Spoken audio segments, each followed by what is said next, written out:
Sampling, the secret sauce of statistics. Now, why does sampling make statistics so delicious? Well, we're going to find out over the course of this next video. Here are our goals. We're going to show how sampling can be used to make estimates about a population without counting every single person in the population.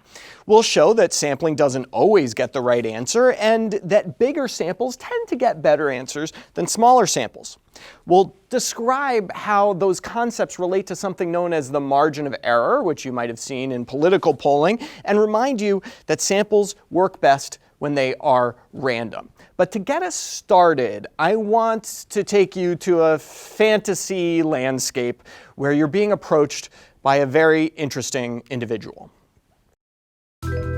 Imagine a mysterious stranger presents you with two large burlap sacks. Inside, she explains, are gold coins.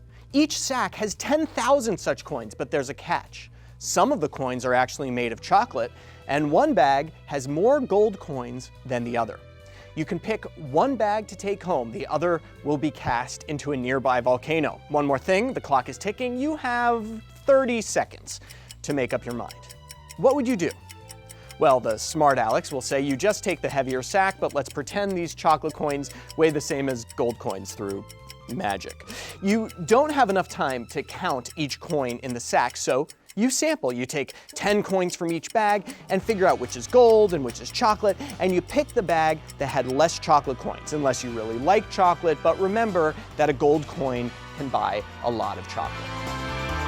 All right, so what you just did is you took a sample. You took a sample from the bag to make an inference, a guess, about what was actually in the bag. So what if your sample looked like this? What if sack A, you took out 10 coins and you found that 9 were gold and 1 was chocolate, and sack B, you found 9 chocolate coins and 1 gold coin? Well, looking at that, you would say, you know, I'm feeling pretty good about sack A here. I got a lot of gold coins out of that sack. I am going to choose sack A. And in fact, you'd be pretty confident. I did the math for you and found out that you'd only be wrong in this case about 2 in 1,000 times. Now, how can you ever be wrong? Because you just took random samples out of the bag, right? You may have just gotten lucky and gotten 9 gold coins, but with such a big difference, you should feel pretty confident that sack A has more gold in it than sack B. Okay. But what if your results look more like this? Well, sack A in this case has 6 gold coins and 4 chocolate coins, and sack B, you pulled out 6 chocolate coins and 4 gold coins. Now, you'd still pick sack A, right? I mean, there's no reason really not to go with the one that had the higher sample, but you should feel less good about yourself. You should feel a little less confident than you did before. And in fact, if you do the math, now the chance that sack A is the right sack, the sack that is filled with more gold coins, is only about 81%. So it's still the better choice. Sack A is the better choice. But what you see here is that these numbers are getting similar. The samples are getting similar, and we're not as confident as we were going to be when the numbers were incredibly different. Okay. This is the basis of basically every medical study. Very few studies, I will even argue maybe 0 studies, measure every single person in the world.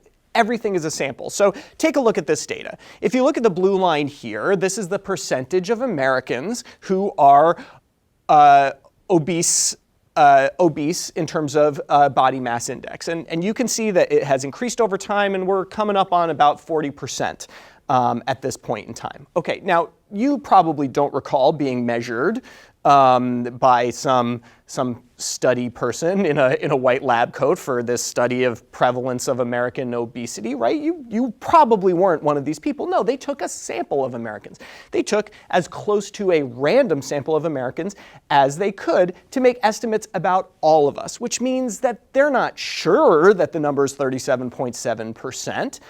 That's just their best guess given the sample that they had. Now, you come across this uncertainty all the time, okay? And so here's a reminder from the presidential election in 2016, and here's just one poll out of the thousands of polls that I could pick, and you don't have to worry about the numbers too much. What I want you to focus on is where it says 786 likely voters, MOE, margin of error, plus or minus 3.5%. So we rarely kind of look at what that means, but what they're telling you is, listen, we picked 786 people out of the 300 million people in the United States. Well, they picked likely voters. There's less than 300 million likely voters. But we picked, just 786. We may have just happened to pick, more kind of right-leaning people, or we may have picked more kind of left-leaning people. We only got 786, so we're not sure about these percentages. And they're quantifying that uncertainty with that margin of error, plus or minus 3.5%. Now let's put margin of error into an even more real-world situation than the heady world of politics, and just go back to flipping a coin. Okay, so we're going to flip a coin 10 times. Now, let's assume it's a normal coin, how many heads am I going to get? Well, if you said 5, you'd be right potentially, because 5 out of 10 is kind of the average for how many times you'd get heads if you flipped a coin 10 times. But as I'm sure you can imagine, you might flip the coin 10 times and get 6 heads, or 4 heads, or 3 heads, or 8 heads. Those things kind of change, right? It's just a sample. And in fact, what I've done here is I've simulated 1,000 sets of these 10 coin flips. And you can see the number of heads, 5 comes up the most often, which is what we would expect. But hey, look at that. There's that normal distribution again. There's that bell-shaped curve. Because in one of my simulations, I got only 1 head. I just got 9 tails and 1 head out of 10 flips. That's just kind of a bad luck, I guess, And I got one simulation where I got 9 heads. So on average, you're getting 5. But you can see any one of those times, we might not get 5. So what does that mean? Well, it means that any single study, any single sample may miss the truth by a bit. And in fact, there's a pretty simple equation. You don't have to memorize this, but there's a pretty simple equation to calculate margin of error, which basically looks like this. It's just 0.98 over the square root of the sample size. Now, don't worry about what that kind of breaks down to. But what you should notice is that as my sample size gets bigger, as I take more and more coins out of the bag, my margin of error gets smaller. I'm more sure about the percentage. Okay? So the margin of error says, I'm pretty sure that the real values lie somewhere between these two numbers. Okay? How sure is that? Well, for most medical studies, the margin of error is 95%. So it says, if I were to do this study again, 95% of the time, I'm going to come up with a value somewhere between here and here. That's my margin of error. It's a measurement of uncertainty. So let's go back to the coin, right? Because we can't do studies 1,000 times. Let's imagine we flipped our coin 10 times, and we got 4 heads and 4 tails. Now, assume we know nothing about coins, okay? Throw away your long history of flipping coins and seeing that heads and tails come up roughly equally. We've never seen a coin before in our life. We just flipped this thing, we got 4 heads and 6 tails. We would tell ourselves, based on that data, we'd say, I guess coins, turn up heads 40% of the time. That's just the way life is. That's just what we observe. Coins turn up heads 40% of the time. That's true. That's all the data we have. 4 out of 10 were heads, 40%. But because we know the calculation for margin of error, we can say that we're not very certain about that. We only flipped it 10 times. We're actually plus or minus 31%. So we say to ourselves, a coin comes up heads somewhere between 9 and 71% of the time. Okay, that's a huge margin, but you'll notice that the margin does include the true value, which is 50%, right? So we're trying to get to these true values by taking a sample. And a sample of 10 flips is simply too small to be very precise. We know coins probably end up heads somewhere between 9 and 71% of the time, but we're not sure where. Okay. What if we flip it 1,000 times? Okay, well, if we flip it 1,000 times, we're getting much more precise. So I flip the coin 1,000 times and get 400 heads. Okay, so once again, my data says, coins, come up heads around 40% of the time. That's my data. But when I look at the margin of error here, and I just plug it into my formula, I get plus or minus 3.1%. So that takes me down to between 37% of the time and 43% of the time. Okay? So if I flip a coin 1,000 times to get 400 heads, to me, with my knowledge that coins should come up heads 50% of the time, I say that's a weird coin. right? So I got the same 40% as I got when I flipped it 10 times. But this time, when I flipped it 1,000 times, I still got 40%. That is a little weird. And the margin of error has gotten narrower and narrower as we flipped and flipped and flipped and flipped and flipped. And we are now getting to this range where we say, 50% is not within the margin of error here. This is a strange coin. It is not coming up heads as much as we would expect it to. What if we flipped it 1,000,000 times? So we are a very boring person and we just flip coins all the time.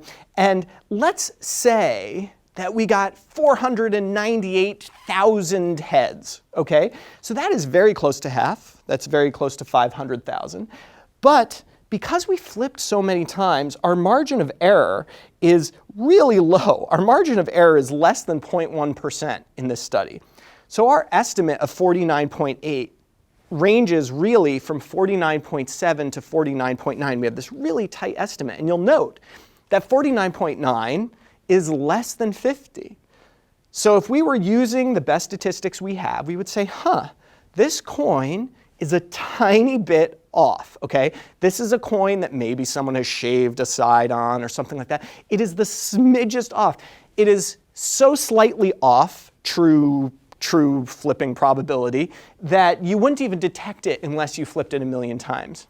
Now, this is important because what it shows you is that incredibly big studies can actually be too precise. Like, you don't really care if your coin comes up heads 49.9% of the time instead of 50% of the time. It's just like not going to matter that much unless your job is like as a coin flipper and that's how you make money or something. I don't know. It just doesn't matter that much. It's not really relevant. And when large medical studies are looking at characteristics of patients, they will find differences that are what they call statistically significant. They're weird, they're outliers, the estimate is slightly off and they're incredibly precise, but it actually doesn't make that much difference in the big picture. And so let me give you an example of that. Now, medical studies can do this too. Medical studies can actually be too precise. So here's a study that looked at the risk of esophageal cancer from drinking hot tea. And if you look at the bar chart at the bottom, you can see what they found, which is that the rate of esophageal cancer was highest the hotter the tea you drank was, although the people who didn't drink any tea had the highest rate of esophageal cancer at all. There are multiple problems with this study, the biggest one being that they didn't randomize people to drink hot tea or not. People decided on their own, which is a problem we'll discuss in future lectures. But a problem that often goes overlooked is the size of this study. There were more than 500,000 individuals enrolled in this study. So this is a huge sample. You have incredibly precise estimates of the rate, but the rates are actually really small and not very different. So you can see it's less than one person with esophageal cancer per 1,000 person years. So just to put some real numbers on that, if you had 10,000 people and you gave them burning hot tea, well then around 10 of them would develop esophageal cancer over the course of a year. And if they had warm tea, then 6 out of that 10,000 would develop esophageal cancer over the course of that year. So those numbers are different and they are statistically different in this study, but in terms of the risk factors for esophageal cancer, it just doesn't register. The major risk factors for esophageal cancer remain smoking cigarettes and potentially severe reflux disease. So by having a study be too big, you can have findings that might be true, but don't actually matter very much. So pay close attention to very small samples and very big samples in your medical studies.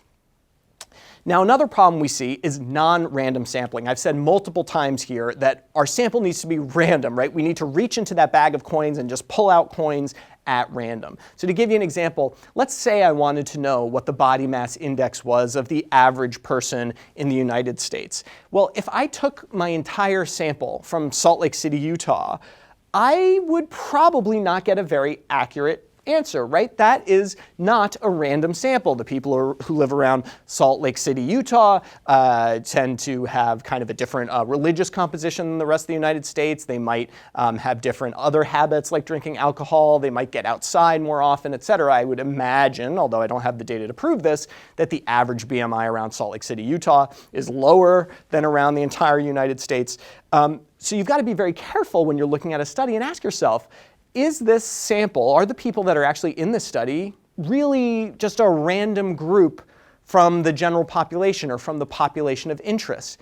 If you think about political polls, are they really polling likely voters at random, or are they polling people who happen to be awake at a certain hour to answer the phone or sitting by their phone and willing to talk to a pollster? So a lot of samples are not random, and when they are not truly random, the estimates they make might not be accurate.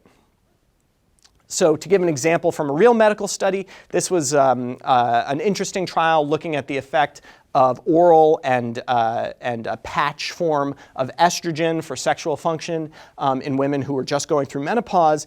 And that's an interesting study, and you might think that you'd want to see what the results of the study are. But if you look at their inclusion criteria, they said, well, the women had to be between 42 and 58 years old. They had to have 6 to 36 months from their last menstrual period. They had to have this certain blood test higher than something.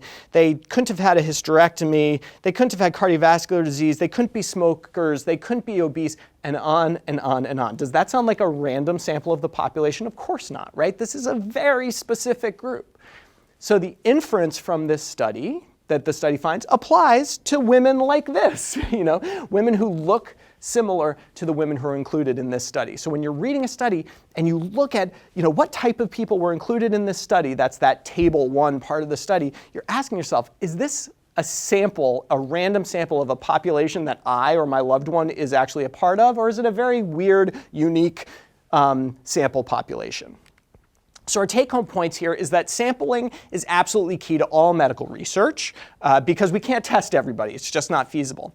Statistics tell us how uncertain to be about the estimates we get from our sample. We can kind of make a guess about where the true value lies.